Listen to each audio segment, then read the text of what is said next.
Hello friend, welcome to the channel solution.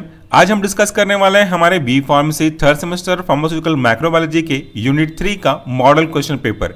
ये model question paper कुछ इस तरीके से प्रिपेयर किया गया है, मानो ये आपके पूरे माइक्रोबायोलॉजी का सिलेबस हो। तो इसके अंतर्गत आपको मिलेंगे 20 multiple choice question, 3 long answer type question और 10 शॉर्ट आंसर टाइप क्वेश्चन।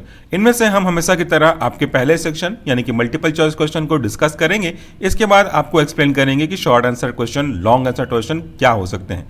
इसके आंसर आपको इसी पीडीएफ फाइल के नीचे में मिल जाएगा। और अगर आप इसको देखना चाहते हैं पूरे यूनिट के साथ, तो आप हमारा application, mobile application solution pharmacy का डाउनलोड कर सकते हैं। उसका लिंक आपको इसी वीडियो के डिस्क्रिप्शन बॉक्स में मिल जाएगा। चलिए डिस्कस करना स्टार्ट करते हैं हम पहले सेक्शन से, जो कि है मल्टीपल चॉइस क्वेश्चन। पहला क्वेश्चन हमसे पूछता है, find the correct statement for virus. ये जो वायरस है आपका, इसके लिए करेक्ट स्टेटमेंट क्या है। इसमें ऑप्शन दिए गए हैं। पहला, it has RNA as a genetic material. कृपया एक इंपॉर्टेंट पॉइंट को अंडरलाइन करते चलिएगा ताकि आपका जो क्वेश्चन है वो आसानी से सॉल्व हो सके। दूसरा, it has DNA as a genetic material. तीसरा कहता है it has DNA and RNA both as their genetic material. और आखिरी ऑप्शन है, इट हैज आइदर डीएनए और RNA but never both together as its genetic material. बहुत ही clear question है लेकिन कंफ्यूजिंग क्वेश्चन है, क्योंकि डीएनए और आरएनए पाया जाना एक सिंपल सी पहचान होती है हम ह्यूमन बीइंग की, लेकिन इस वायरस में दोनों चीजें यानी कि डीएनए और आरएनए कभी भी साथ में नहीं पाए जाते। या तो उसमें डीएनए पाया जाएगा या तो उसमें आरएनए पाया जाएगा एज ए जेनेटिक मटेरियल। तो इस क्वेश्चन का जो राइट आंसर है वो है डी। ये चीज बहुत ही इंपॉर्टेंट है, कई बार पूछा जा चुका है। दूसरा क्वेश्चन है, an example of single cell fungi. इनमें से कौन सा ऐसा एग्जाम्पल है जो सिंगल सेल का रिप्रेजेंटेशन है in case of fungi. Option है आपके ईस्ट, मोल्ड, मशरूम या ऑल ऑफ द अबव। अगर आप ध्यान से देखेंगे तो आपका जो आंसर है वहीं पे आपको क्लियरली दिख रहा है। मशरूम तो सिंगल सेल है नहीं, मोल्ड कई अलग अलग टाइप के हो सकते हैं तो वो वहां पे सिंगल सेल को रिप्रेजेंट नहीं करता। जब ये दोनों नहीं है तो ऑल ऑफ द अबव का ऑप्शन सही हो ही नहीं सकता। तो हमारा राइट आंसर है ईस्ट। आगे बढ़ते हैं, तीसरा question, mycology is all about the study of. Mycology किसकी स्टडी है। यहां पे अगर आप पढ़ेंगे लास्ट वर्ड लॉजी, इसका मतलब होता है लॉगस से बना हुआ वर्ड यानी कि टू स्टडी। सो माइकोलॉजी का मतलब क्या वायरस की स्टडी है, क्या फंगस की स्टडी है, क्या बैक्टीरिया की है, क्या ये माइट्रोकॉन्ड्रिया की है। सबसे अलग ऑप्शन जो कि बिल्कुल ऑड है वो है आपका माइट्रोकॉन्ड्रिया। तो ये तो सबसे पहले अलग हो जाएगा। अगर ये बैक्टीरिया होता तो इसकी स्टडी कहलाती है आपकी बैक्टीरियोलॉजी, वायरस की होती तो वायरोलॉजी कहलाती। तो बचा आपका केवल एक ही ऑप्शन, वह है ऑप्शन बी यानी कि फंगस। तो कह सकते हैं कि mycology is all about the study of fungus. ये भी बहुत ही महत्वपूर्ण है आपके सेमेस्टर एग्जाम के पॉइंट ऑफ व्यू से। आगे बढ़ते हैं, पेनिसिलिन वाज ऑब्टेन्ड फ्रॉम। ये क्वेश्चन भी पूछा जा चुका है ऑलरेडी सीएसवीटी के एग्जाम में। पेनिसिलिन किससे ऑब्टेन किया जाता है। आपके स्पीसीज का नाम नहीं पूछा है, केवल ये पूछना चाह रहा है कि क्या बैक्टीरिया से, क्या फंगस से, क्या वायरस से, या आखिरी ऑप्शन देखिए कंफ्यूज करने के लिए है, सिंथेटिक केमिकल फ्रॉम बैक्टीरिया। सबसे पहली बात कि ये जो आपका पेनिसिलिन है वो आपके बैक्टीरिया से नहीं बनता और ना ही वायरस से। सो जब ना बैक्टीरिया से बनेगा ना वायरस से बनेगा तो ये आखिरी option synthetic chemical from bacteria का ऑप्शन तो अपने आप ही हट जाता है। हमारे पास बचता है केवल एक, वह ऑप्शन बी यानी कि fungus. So fungus is right answer. पांचवा क्वेश्चन है, which of the following is step of viral replication. Virus का जो रेप्लिकेशन है या रिप्रोडक्शन है वो अलग अलग कॉम्प्लेक्स स्टेप में होता है, जिसके अंतर्गत एड्सॉर्प्शन, जिसको आप लोग अटैचमेंट भी बोल सकते हो, पेनिट्रेशन, अनकोटिंग, उसके बाद उसका जो आगे जाकर के बडिंग है, फिर असेंबलिंग है, फिर रिलीज है। ये उसके स्टेप होते हैं। यहां पे देखिए सारे ऑप्शन अवेलेबल हैं। एड्सॉर्प्शन भी अवेलेबल है हमारे पास, पेनिट्रेशन भी अवेलेबल है, अनकोटिंग भी अवेलेबल है, यानी कि तीनों ऑप्शन तो हैं सही। इसलिए हमारा राइट आंसर क्या होगा, all of the above. This is the right answer. आगे बढ़ते हैं, क्वेश्चन नंबर 6वां, जिसमें पूछा है, virus grows on bacteria is called. ऐसे कई वायरस होते हैं जो अलग अलग होस्ट पे अपना ग्रोथ दिखाते हैं, जैसे प्लांट वायरस, एनिमल वायरस। वैसे एक वायरस ऐसा भी होता है जो बैक्टीरिया के ऊपर अपना ग्रो करता है। तो ऐसे वायरस को हम क्या बोलते हैं। ऑप्शन दिया गया है एनवेलप्ड वायरस। हाँ, ये एक प्रकार से हो भी सकता है कि एनवेलप्ड वायरस हो, लेकिन उसका स्पेसिफिकेशन क्वेश्चन में ये नहीं पूछा। क्वेश्चन पूछा है कि ओवरऑल जो बैक्टीरिया पे ग्रो करते हैं वो कौन से हैं। तो आपका पहला ऑप्शन तो हट गया। दूसरा है हेलिकल वायरस, ये भी हट गया। पॉलीहेड्रल वायरस, ये उसके टाइप्स हैं। लेकिन आपका जो आंसर है वो एग्जैक्टली डी है, दैट इज बैक्टीरियोफेज, क्योंकि पूछा है कौन बैक्टीरिया पे ग्रो करता है और आपके ऑप्शन में बैक्टीरिया तो रिप्रेजेंट कर ही रहा है कि शायद मैं ही इसका आंसर हूं। तो इस तरीके से आप टैली करके इसका आंसर देख सकते हो। आगे बढ़ते हैं सातवें क्वेश्चन पे। सातवां क्वेश्चन कहता है virus can be grown on. Virus जो है वो किस पे ग्रो हो सकता है? ये क्वेश्चन बहुत ही ज्यादा इंपॉर्टेंट है, कई बार हमने इसको वाइवा में भी पूछा है। ऑप्शन है आपके पेप्टोन मीडिया या फिर अगार मीडिया या बीफ एक्सट्रैक्ट मीडिया और आखिरी ऑप्शन है लिविंग ऑर्गेनिज्म। इन तीन चीजों में ए बी सी में कॉमन क्या है? पेप्टोन मीडिया हो, अगार मीडिया हो, बीफ एक्सट्रैक्ट मीडिया हो, ये आर्टिफिशियली लेबोरेटरी में बनाए जाने वाले मीडिया हैं। जबकि सबसे आखिरी ऑप्शन कह रहा है लिविंग ऑर्गेनिज्म, मतलब इन तीनों ऑप्शन में कोई बात तो ऐसी होगी जो कॉमन है, वह है आर्टिफिशियल मीडिया। अगर तीनों होते तो ऑल ऑफ द अबव का ऑप्शन यहां पे होता, लेकिन नहीं है। इसका मतलब ये इंडिकेट कर रहा है कि शायद लास्ट ऑप्शन सही होगा।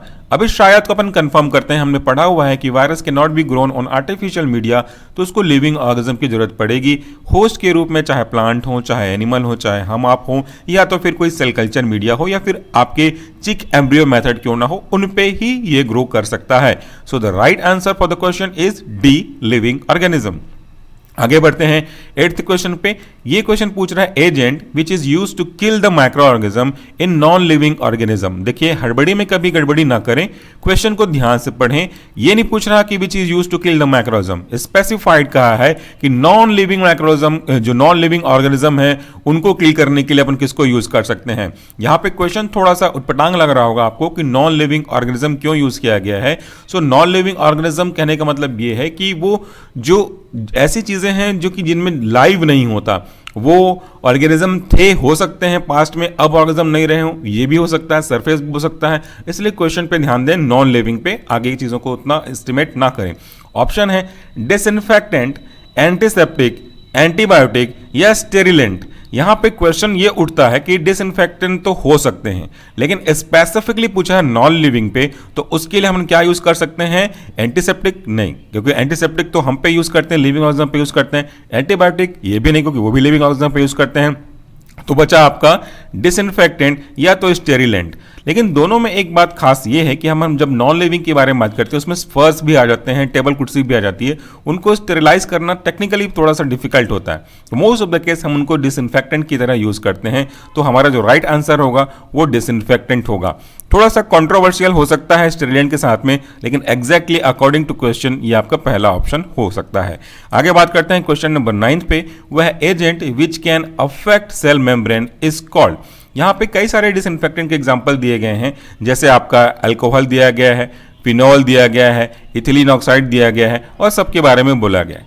लेकिन स्पेसिफिकली ये पूछ रहा है कि कौन सा ऐसा डिसइंफेक्टेंट है जिसका जो मैकेनिज्म ऑफ एक्शन है वो सेल मेम्ब्रेन को अफेक्ट करके होता है। तो आपके ऑप्शन में से सही ऑप्शन आपको याद रखना पड़ेगा, क्योंकि स्पेसिफिक क्वेश्चन है, and the right answer is A, that is alcohol. आगे बात करते हैं इथिलीन ऑक्साइड इज। ये जो इथिलीन ऑक्साइड है तो डिसइंफेक्टेंट का, लेकिन उसका जो मैकेनिज्म ऑफ एक्शन है वो क्या है? दिए गए ऑप्शन में अगर आप देखेंगे तो ऑप्शन है आपका oxidizing agent, reducing agent, alkylating agent या नन ऑफ द एबव। तो हमारा जो आंसर है वो भी स्पेसिफिक है, ये आपको याद करना पड़ेगा, यहाँ पे लॉजिक काम नहीं करेगा। So right answer is C, that is alkylating agent. जब आप ये पीडीएफ डाउनलोड करेंगे, ऐप पे भी देखेंगे, तो आपको यहाँ पे टिक नहीं मिलेगा, आपको क्वेश्चन के आंसर इसी पे टिक किए हुए नहीं मिलेंगे, नीचे एक टेबुलर फॉर्म में आपको आंसर मिल जाएगा, ताकि आप इसको प्रैक्टिस आराम से कर सकें। अगला क्वेश्चन है which of the following is not a method for the evaluation of disinfectant. Question बहुत ही इंपॉर्टेंट में से एक है। पहला ऑप्शन दिया गया है, लेकिन यहां पे ध्यान दीजिए नॉट है, which of the following is नहीं कह रहा है, नॉट पे कह रहा है, तो हमको नॉट पे थोड़ा सा अंडरलाइन करके फोकस करना चाहिए। ऑप्शन है Rideal Walker, Chick Martin, capacity use dilution test और किलर किलानी टेस्ट। भैया देखिए यहाँ पे कौन सा नहीं है। हमने रेडियल वॉकर पढ़ा, RW coefficient, this is very important, Chick Martin test पढ़ा, कैपेसिटी यूज डायल्यूशन मेथड पढ़ा। ये जो किलर किलानी टेस्ट है भैया ये नहीं है, ये हमारा इवेल्युएशन मेथड नहीं है। It may be some other method जिसका यूज कहीं और करते होंगे, किलर किलानी टेस्ट किसी आइडेंटिफिकेशन वगैरह के लिए, but not for evaluation of disinfectant. अगला क्वेश्चन है in Rideal Walker test which of the following test organism are used. कौन सा टेस्ट ऑर्गेनिज्म यूज करते हैं? साल्मोनेला टाइफी, एंटमीबा, इकोली या ऑल ऑफ द एबव? ये भी डायरेक्ट स्पेसिफिक क्वेश्चन है। The right answer is Salmonella typhi. अगला question है in Chick Martin test which of the following test organism are used? पहला question आपने देखा था रेडियल वर्कर के लिए, अब ये चिक मार्टिन के लिए है। ऑप्शन है Salmonella typhi, Salmonella aureus, C है both A and B, and last है इकोली। ये भी टू द पॉइंट क्वेश्चन है एंड इसमें हम दोनों को यूज करते हैं, यानी कि सैल्मोनेला टाइफी को भी यूज करते हैं और सैल्मोनेला ऑरोस को भी यूज करते हैं। ये महत्वपूर्ण क्वेश्चन में से एक है, last two questions.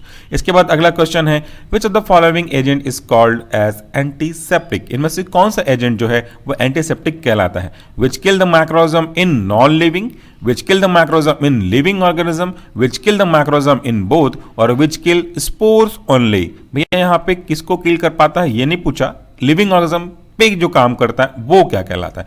So the right मतलब जो एंटीसेप्टिक है वो किस पे काम करता है? So the right answer is B which kill the microorganism in living organism. आगे बढ़ते हैं 15th question, very very important question है। लाल टेस्ट इज यूज्ड फॉर? ये जो लाल टेस्ट है वो किस पे यूज होता है? फुल फॉर्म में बताने वाला था लेकिन मुझे याद आ गया कि अगला क्वेश्चन तो यही है, तो इसलिए मैं इसको स्किप करता हूं। लाल टेस्ट किसके लिए यूज करते हैं? पैरोजन टेस्टिंग के लिए, अमीबा टेस्टिंग के लिए, क्लॉटिंग टेस्टिंग करने के लिए, या सभी के लिए? कंफ्यूजिंग करेगा आपको ये तीनों, क्योंकि यहाँ पे तीनों का जो इन्वॉल्वमेंट है वो इस टेस्ट में आ जाता है, बट हमको टेस्ट किसका करते हैं वो पूछा है। So the right answer is A, pyrogen testing. आगे बात करते हैं क्वेश्चन नंबर 16 जो मैंने कहा कि फुल फॉर्म ऑफ लाल। पहला ऑप्शन है हमारा लाइमुलस एमोबोसाइट लाइसेट टेस्ट, दूसरा है आपका लाइमुलस एंटीपायरोजेनिक लाइसेट टेस्ट, तीसरा है लॉराइल अग्लाल lubricative test, and D both B and C. यहाँ पे सारे वर्ड ऐसे दिए गए हैं ताकि आप लाल का फुल फॉर्म डिराइव करना चाहो तो फुल ऑफ कंफ्यूजन में फंस जाएं, जबकि ये आपको याद होना चाहिए। Right answer is A, Limulus amebocyte lysate test. आगे बात करते हैं 17 क्वेश्चन पे। LAL test substance is obtained from? LAL test करने के लिए जो सब्सटेंस हम यूज करते हैं वो किससे ऑब्टेन किया जाता है? हॉर्स से, हॉर्सू क्रैब से, फिश से, या स्पाइडर से? नाम ऐसे हैं कि कंफ्यूज थोड़ा करेंगे, क्योंकि आपका जो एग्जैक्ट आंसर है वो है बी, हॉर्सू क्रैब। तो हॉर्स का ऑप्शन केवल कंफ्यूज करने के लिए दिया गया है। आगे बात करते हैं 18th question, that indication of लाल टेस्ट इज? कैसे पता चलेगा कि लाल टेस्ट के द्वारा आपने जो भी सैंपल चेक किया है उसमें पैरोजन प्रेजेंट हैं? ऑप्शंस हैं फॉर्मेशन ऑफ फिल्म, और it is also called as solidification, characteristic smell, change in the form from solid to liquid, या none of the above? The right answer is formation of firm film, या इसको आप solidification बोल सकते हैं, या हम इसको कभी कभी क्लॉटिंग भी बोल सकते हैं, but clotting is not appropriate. Solidification, film formation, it is correct. अगला क्वेश्चन है which of the following is true for retrovirus? This is very very difficult but interesting question. Difficult इसलिए क्योंकि ये कंफ्यूजन कॉज करता है। और question के options हैं, रेट्रोवायरस किसे कहते हैं? ए ऑप्शन है make DNA from RNA, make RNA from DNA, both या नन ऑफ द एबव?